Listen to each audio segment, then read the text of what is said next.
Police স্বামীর পরকীয়ায় মত্ত অবস্থায় হাতে নাতে ধরলেন স্ত্রী, আটক স্বামী।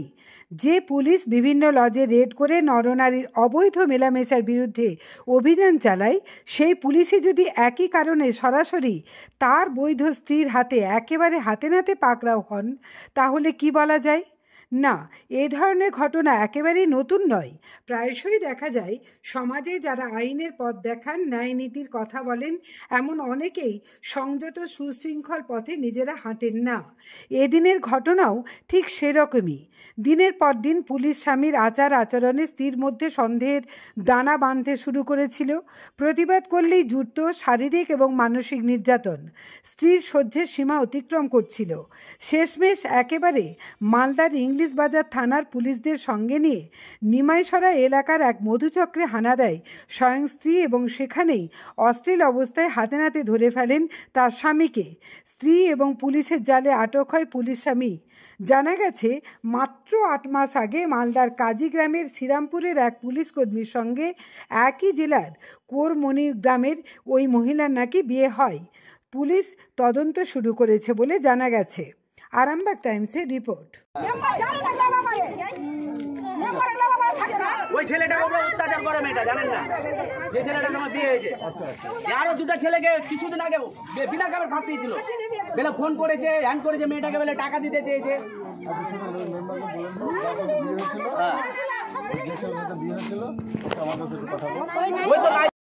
আমার স্বামীর বিরুদ্ধে অভিযোগ করছি।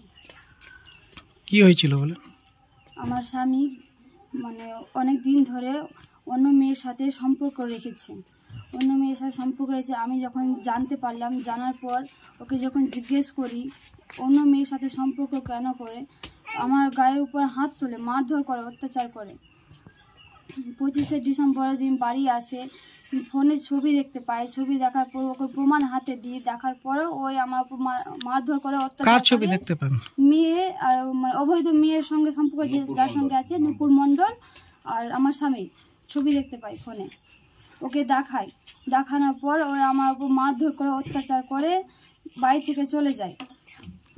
চলে যাওয়ার পর বাড়ি থেকে আমাকে তাড়িয়ে দেয়, মারার চেষ্টা করে। কেরোসিন তেল ঢেলেছিল গায়ে, গলা চিপেছিল, মুখে বালিশ চাপা দিয়ে আত্মহত্যা করার চেষ্টা করেছিল। থানায় অভিযোগ করি। গতকালকে কি হয়েছিল?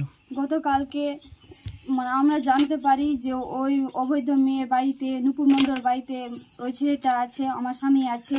আমি পুলিশকে নিয়ে সঙ্গে করে নিয়ে ওকে হাতে হাতের প্রমাণ দেখতে পাই, ধরি। পুলিশকে নিয়ে গিয়ে। কোথায় এটা? নিমাইসরায়। কি পুলিশ গেছিল সঙ্গে? হ্যাঁ, পুলিশ গেছিল। পুলিশ কি করলো তখন? পুলিশ ওকে ধরলো, অ্যারেস্ট করলো, মেয়েটাকেও অ্যারেস্ট করলো, ছেলেকেও অ্যারেস্ট করে নিয়ে গেল থানায়। আপনার সঙ্গে হয়েছিল 7-8 মাস 7-8 মাস আগে বিয়ে হয়েছিল। সংসার চলতে ভালোভাবে?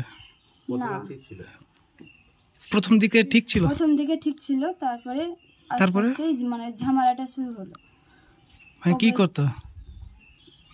কি করতো একসাথে বসতাম, আমার সাথে ঠিকঠাক কথা বলতো না।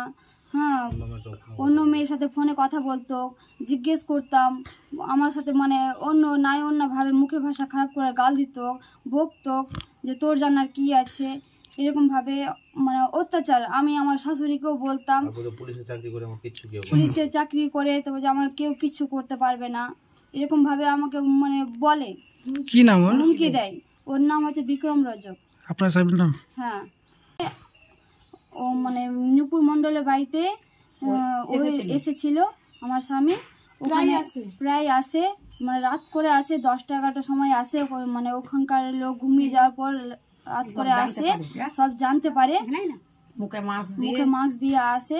তো জানার পর আমাদের ওভাবে জানতে পারি। জানার পর থানার বড়বাবুকে ফোন করি। ফোন করে আমরা যাই ওখানটায়, মেয়ের বাড়ি যেয়ে, নুপুর মণ্ডল বাড়ি যেয়ে ওকে হাতে হাতে ধরতে পারি। ধরে পুলিশ ওকে অ্যারেস্ট করে। আপনি কি অভিযোগ জানিয়েছেন থানায়? হ্যাঁ, জানিয়েছি। কি চাইছেন এখন? আমি ওর শাস্তি চাইছি। কি আগামীতে সংসার করবেন ওর সঙ্গে চাইছেন? হ্যাঁ, ওই ভালোভাবে যদি চলে তাহলে সংসার করব। আপনার নাম? আমার নাম নিকিতা রজক। হ্যাঁ এরকম 7 লাখ টাকা দিয়েছি, 7.5 লাখ টাকা দিয়েছি, 2 ভরি সোনা দিয়েছি, বিয়ে দিয়েছি, স্টামে সই করা আছে এবং ভিডিও আছে যে টাকাটা দিয়েছি, তার ভিডিও আছে, ওর মা বাবা প্রমাণ আছে, হ্যাঁ সবই কিছু আছে। কতদিন আগে বিয়ে হয়েছিল? 7-8 মাস হলো বিয়ে হওয়া, 7-8 মাস হলো বিয়ে হওয়া। আর তারপর থেকে জানতে পারি যে এরকম অশান্তি শুরু। কি করছে অশান্তি? কি অশান্তি? কি এই মেয়ে নিয়ে অশান্তি, অন্য মেয়ের সঙ্গে সম্পর্ক আছে, আমরা জানতে পারলাম সবকিছু। হ্যাঁ মোবাইলের ছবিতেও দেখা গেল। কেন করছে এভাবে? কেন করছে যে এই মেয়েকে রাখবো না, ওই মেয়েকে বিয়ে করব। হ্যাঁ আপনার মেয়েকে রাখবে না বলছে? হ্যাঁ আমার মেয়েকে রাখবে না, ওই মেয়ের সাথে বিয়ে করব, এই করছে। ওই মেয়ের সঙ্গে সম্পর্ক কি অত্যাচার করতো? হ্যাঁ করতো, অন্যায়ভাবে অত্যাচার করতো। ওকে অনেক মুখে খারাপ করে গাল দিয়েছে, মারধর করেছে এবং কি কেরোসিন তেল দিয়েও মানে মেরে ফেলার চেষ্টা করেছে। হ্যাঁ প্রমাণও আছে। গতকাল কি দেখলেন? গতকাল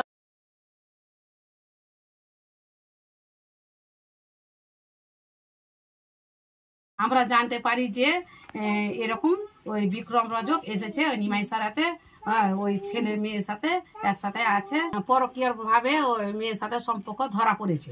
হ্যাঁ অন্য মেয়ের সঙ্গে? ওই নুপুর মন্ডলের সাথে। হ্যাঁ কোথায় ধরা পড়েছিল? ওই নিমাই সারা, মেয়েটার বাড়িতে নিমাই সারায়। পুলিশ গেছিল ওখানে? পুলিশ গিয়েছিল। কি ধরা? পুলিশ গিয়েছিল, তদন্ত করেছে এবং কি পাড়ার লোকজনও সব এসেছে, ধরে নিয়ে গেছিল, আটক করে নিয়ে গেছে। আপনারা অভিযোগ করেছেন থানায়? আমরা অভিযোগ করেছি।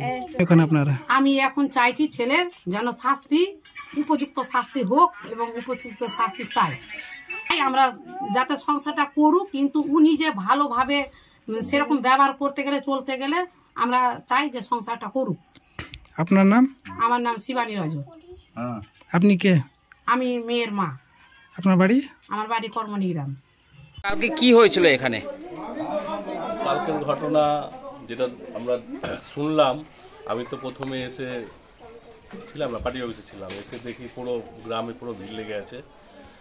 দেখছি প্রশাসন এসছে, অনেকগুলো সিভিক এসছে। তো আমাদের এখানে পার্শ্ববর্তী একটা আমাদের জনাতন্দা বলে আমরা দাদা বলি, ওনার মেয়ের সাথে নাকি একটা অবাহিতা একটা ছেলের সম্পর্ক, সেটা ওই প্রশাসনই এসে হাতে নাতে নাকি ধরেছে। সেগুলো ভিডিও ফুটেজগুলো এসে দেখলাম যে না ঘটনাটা সত্যি। পাড়ার লোকগুলো এসে সবাই মিলে একসাথে জমায়েত হলো, প্রশাসনের সাথেও কথা বললো। প্রশাসন আমার পার্টি অফিসে এসেছিলো, বসে অনেকগুলো তথ্য নিল। এটা একটা মানে যেটা বলছে প্রশাসনও বলছে, পাড়ার লোকজনও দেখেছে, সেটা হচ্ছে এটা একটা পুরো মধুচক্র।